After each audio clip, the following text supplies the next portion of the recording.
बिना किसी आधार या यंत्र के अपने विचारों को दूसरे के पास पहुंचाना, दूसरों के विचार समझ लेना या फिर किसी घटना का पहले से एहसास हो जाने को टेलीपैथी कहा जाता है। लेकिन सवाल ये है कि क्या टेलीपैथी जैसी कोई चीज सचमुच संभव है? तो चलो आज टेलीपैथी को एक्सप्लोर करते हैं। दोस्तों, अक्सर हमारे साथ कुछ ऐसा होता है जिसका हमें कुछ समय पहले ही एहसास हो चुका होता है, या कभी हम किसी को बहुत अधिक याद कर रहे होते हैं और अचानक उसी व्यक्ति का फोन आ जाता है।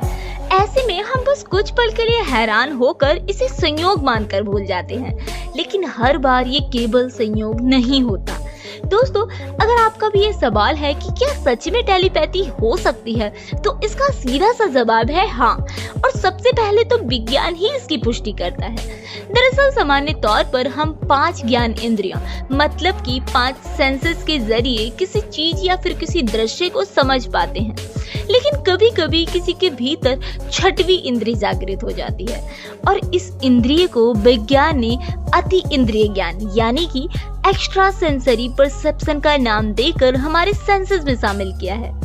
दोस्तों देखो, सभी लोगों में टेलीपैथी की थोड़ी बहुत क्षमता होती है, लेकिन कुछ लोगों में ये इतनी स्ट्रांग होती है कि वो अपनों तक अपने मन की बात को पहुंचा पाते हैं या फिर भविष्य की किसी घटना को पहले ही भांप लेते हैं।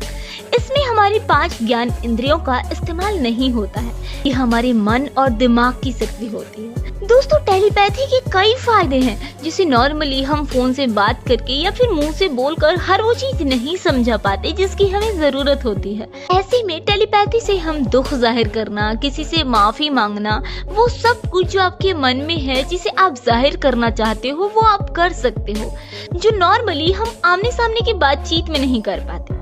टेलीपैथी बाहर से हासिल करने की कोई चीज नहीं है, बल्कि ये हमारे अंदर पहले से ही मौजूद है। ये सिर्फ इतना है कि ज्यादातर मामलों में लोग अपने भीतर के संपर्क में नहीं होते हैं, जिसने उन्हें अंदर की शक्तियों और कैपेबिलिटी से अनजान बना दिया है। तो चलो जानते हैं कि कैसे कर सकते हैं टेलीपैथी।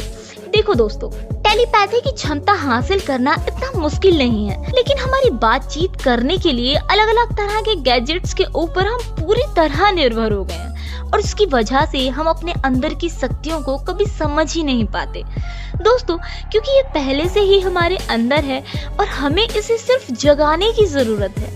शुरू करने के लिए टेलीपैथी सबसे अच्छी तरह से उन लोगों के साथ की जा सकती है जिनके हम करीब हैं या फिर जिनसे हम अधिक नियमित रूप से बातचीत करते हैं, जैसे कि आपका जीवन साथी या फिर आपका सबसे अच्छा दोस्त आदि। क्योंकि करीबी लोगों से आप पहले से ही किसी न किसी स्तर पर टेलीपैथिक रूप से संचार करने की अधिक संभावना रखते हैं। हालांकि ये प्रक्रिया लंबी है, पर इसे प्रैक्टिकली ज्यादा बेहतर समझा जा सकता है। लेकिन थोड़े समय में बताऊं तो ध्यान और कंसंट्रेशन से 6ठी इंद्रियों को जगाया जा सकता है। इसके अलावा दूसरा तरीका है कि शवासन में लेट जाएं और आंखें बंद कर लें। लगातार इसका अभ्यास करें और योग निद्रा में जाने का प्रयास करें।